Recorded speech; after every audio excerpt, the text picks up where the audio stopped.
Las normas, tanto BRC como IFS, nos dicen que de cara a definir nuestro programa Food Defense, previamente hemos de hacer una identificación de los riesgos existentes y una evaluación de los peligros que suponen de cara pues, a establecer prioridades y definir pues, cuáles son los riesgos más significativos, cuáles son los aspectos más críticos, las zonas críticas de nuestras instalaciones y que sirva de base, pues como he dicho, para el posterior desarrollo de las medidas preventivas y del programa Food Defense.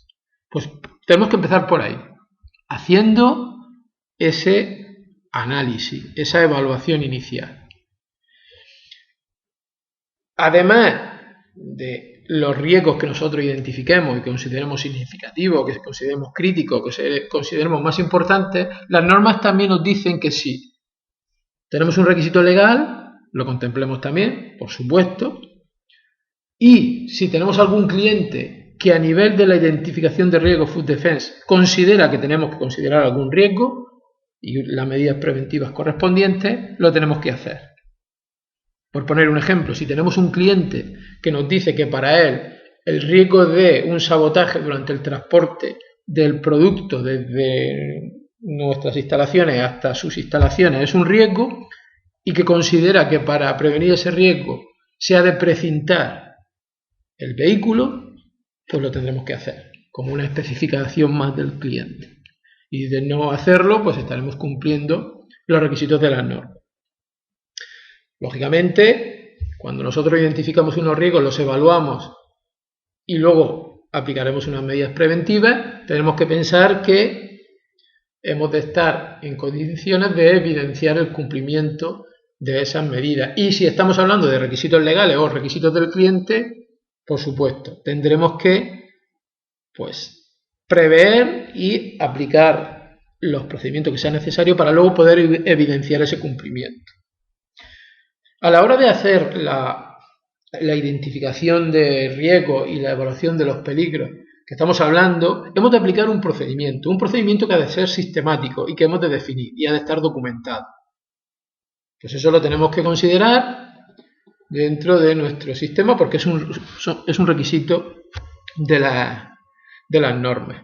Y ese análisis de peligro, como ya hemos comentado hace un momento, también ha de considerar pues, todo lo que sean los requerimientos legales o los requisitos del cliente que puedan ser de aplicación. Al final, después de haber aplicado este procedimiento de identificación de riesgo y análisis de peligro, lo que vamos a tener pues va a ser una serie de prioridades. Nos va a permitir saber o tener definidos cuáles son de todos los riesgos que pueda haber en nuestras instalaciones y los peligros asociados a los mismos, pues saber cuáles son los realmente significativos, los realmente importantes, sobre los que tendremos que actuar. ¿Dónde están las zonas críticas? Pues por ejemplo, nosotros, después de nuestro análisis inicial, pues uno de los riesgos pues, puede ser el que alguien pueda contaminar un depósito de agua que utilizamos para nuestro proceso. Pues eso, dentro de nuestro análisis, puede ser considerado un área crítica, un riesgo importante, un riesgo significativo, para el cual pues, tendremos posteriormente que aplicar una serie de medidas preventivas. Pues bueno, esas áreas críticas, por ejemplo, se definirán como consecuencia de este análisis inicial.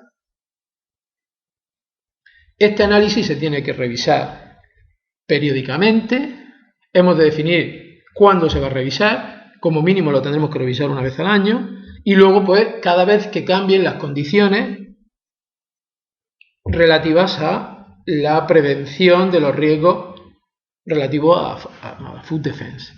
Si hay cualquier cambio significativo en nuestras instalaciones, si cambiamos pues, algún proceso que pueda afectar a este aspecto, pues tendremos que revisar nuestra evaluación y nuestro análisis previo. Y luego, pues también otro requisito que hemos que tener presente y que tenemos que hacer también periódicamente es la evaluación de la efectividad del programa. Nosotros hemos hecho un análisis inicial, hemos visto que había una serie de riesgos, unos aspectos críticos, unas zonas críticas, hemos aplicado unas medidas preventivas, unas medidas de seguridad. Lo que luego la norma nos pide es que periódicamente evaluemos que esas medidas de seguridad realmente son eficaces. Pues bien, eso es algo que tenemos que considerar también.